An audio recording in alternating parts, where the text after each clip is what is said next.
Hey, I'm Patrick Marlette, your local game guy, here to get you caught up on our top 10 best cards from Lord of the Rings Tales of Middle-earth that you should be including in the 99 of your Commander decks. If you enjoyed this video, a like goes a long way here, but let's get us started with number 10. And in no particular order, we have the One Ring. For 4 generic, legendary artifact, indestructible. When the One Ring enters the battlefield, if you cast it, you gain protection from everything until your next turn. At the beginning of your upkeep, you lose 1 life for each burden counter on the One Ring. You may tap it to put a burden counter on the One Ring, then draw a card for each burden counter on the One Ring.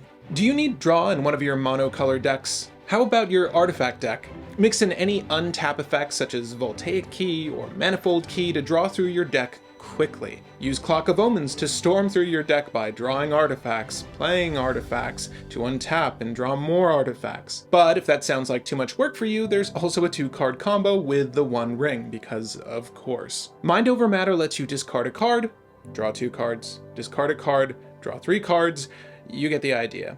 Costly, but effective. The One Ring lives up to its name. It is powerful, but in the right hands, or the proper deck, it will make for a valuable card draw engine. Good luck to you, brew babies, on pulling the One Ring. I make no 6-figure offers to anyone who does obtain it. And next up we have Delighted Halfling. For 1 green, a 1/2 creature halfling citizen. You may tap it to add a colorless, or tap it to add 1 mana of any color. Spend this mana only to cast a legendary spell, and that spell can't be countered. The Cavern of Souls cult has some stiff competition. If you really need to protect your commander and other legendary spells, or just need a solid dork to ramp out your 3 mana commander by turn 2, this is a new staple. What legendary spells are you looking to fire off with Delighted Halfling? I'd love to hear your use cases and the decks you'll include this in the comments below. And at number 8, we have Dawn of a New Age. For 1 generic and a white. Enchantment. Dawn of a New Age enters the battlefield with a hope counter on it for each creature you control. At the beginning of your end step, remove a hope counter from Dawn of a New Age. If you do, draw a card. Then, if Dawn of a New Age has no hope counters on it, sacrifice it and you gain 4 life. White has been getting some sweet card draw lately, and Dawn of a New Age is just the latest addition. At a casual table, this should provide a lot of draw over the duration of your game. Your typical cEDH game won't last too long, but getting a few counters on this will make it worth your while. 2 mana draw 3,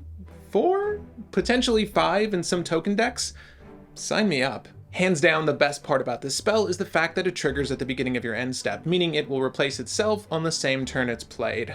That New Age is looking bright. Next up we have Mount Doom, a legendary land. Tap, pay 1 life, add black or red. For a generic, a black and a red, you may tap it, and Mount Doom deals 1 damage to each opponent. Furthermore, for 5 generic, a black and a red, tap, sacrifice Mount Doom and a legendary artifact, choose up to 2 creatures, then destroy the rest. Activate only as a sorcery. A land that you can use as an outlet to win games, that doubles as a pseudo board wipe, and is an untapped 2-color land. It's essentially a better pain land. Speaking of which, Sulphurous Springs was reprinted in this very set, within the Commander precons. If you are in Rakdos, there is no reason to avoid running this. Play it. Yes, it does lack the ability to tap for a generic, as the aforementioned Sulphurous Springs does. However, I think I can live with that. Which decks are you looking to take to Mount Doom? Next up we have Spiteful Banditry. For X in double red, enchantment. When Spiteful Banditry enters the battlefield, it deals X damage to each creature. Whenever 1 or more creatures your opponents control die, you create a treasure token. This ability triggers only once each turn. What's better than a board wipe? A board wipe that becomes a treasure engine. Pay 3 to kill off some dorks, a Orcish Bowmaster, and make a treasure. Then proceed to make more treasures anytime an opposing creature is removed or sacrificed. Godo and Magda will snap this up. Any other red or multicolored list you can see running this in? Spiteful Banditry is being touted as Red's Meat Hook Massacre, and I'm inclined to agree, but out of curiosity, what do you think the rest of the cycle looks like? That's white, blue, and green. Let us know in the comments. And of course, we have Orcish Bowmasters on this list because, of course, for 1 generic and a black, 1/1 creature orc archer flash. When Orcish Bowmasters enters the battlefield, and whenever an opponent draws a card except the first one they draw in each of their draw steps, Orcish Bowmasters deals 1 damage to any target. Then amass Orcs 1. 2 mana, damaged everything with flash.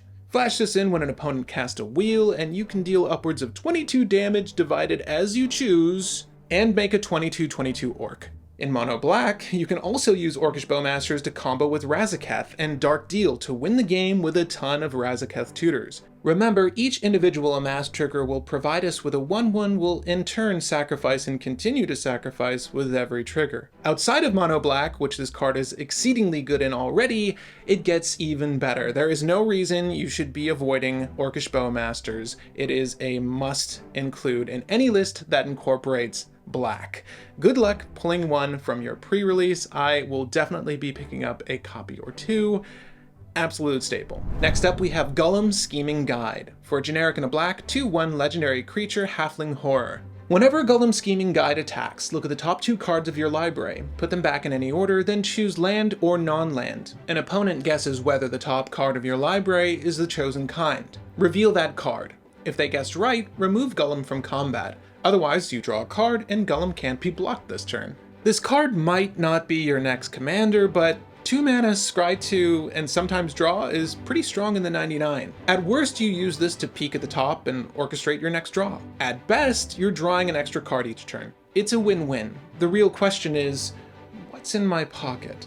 Writer Will placed that meme in there. I have no idea what it's from, but we'll go with it. Any decks you can see Golem slotting into, let me know. I'm very curious to find out. And continuing the line of fantastic black spells we've received from this set, we have Call of the Ring for a generic and a black enchantment. At the beginning of your upkeep, the ring tempts you. Whenever you choose a creature as your ring bearer, you may pay 2 life. If you do, draw a card. Another 2 mana, draw a card each turn, pending creature, and it features an auto temptation effect. An effect, you may recall, that has no downside, so add evasion, more draw, grave setup, creature removal, and mass damage to the list of benefits here that outlast the card itself. You may lose 2 life each time you draw, or not. An aspect to this card that is often overlooked. So the Call of the Ring can never actually kill you. Okay, I admit it, I'm obsessed with this card. I like it quite a lot, and not just because it's themed, I do find it to be very effective. And as I mentioned in our set review for Lord of the Rings Tales of Middle-earth, I brought up Tevesh and how funny it is that when you elect to make that Thrall your ring bearer, it becomes a legendary creature, which means more draw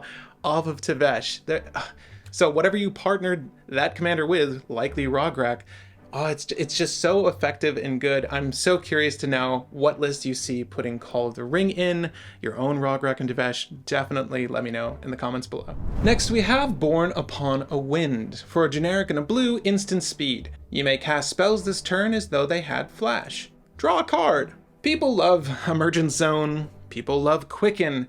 How about we mash the two together? Use Necropotence and Ad Nauseam to win a game at instant speed. Finally, something to help break these 2 mediocre cards. Jokes aside, it'll be scary to see someone play an Ad Nauseam and hold 2 mana, then watch each card they flip, hoping they don't hit Born Upon a Wind. Yeah, I can't say that this is a staple, but it is very close, and something you'll want to keep in your arsenal for whenever you feel like pulling out a mini Vidalcan Orrery. Born Upon a Wind is good. And lastly, we have Lotho Corrupt Sheriff for Orzhov 2/1 legendary creature, Halfling Rogue. Whenever a player casts their second spell each turn, you lose 1 life and create a treasure. If you have the mana, it only takes 1 card to win the game.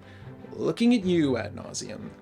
Since Lotho is only 2 CMC, provided you have him as your commander, cheating here a little bit, you can also run Luris as a companion to get back stacks pieces or entomb, reanimate a Leon and loop. Once you get enough treasures, you can use Ad Nauseam or Peta to win the game. In the 99, Lotho operates similarly to Monologue Tax, but is cheaper and works off yourself. I like this legendary a lot. Whether it's in the 99 or as your commander, I foresee this being played in the not too distant future. Likely by myself, but I'm curious to find out what have been your favorite singles from Lord of the Rings, Tales of Middle-earth. Are there any we missed? It had to be a top 10, so I can't list them all, but there was a ton of good stuff here, and I'd love to hear your opinions on the set. But again, I'm Patrick Marlette, your local game guy. For more news and updates on your favorite TCGs, subscribe to LGG and send this video along to the next gamer with a like. Thank you so much.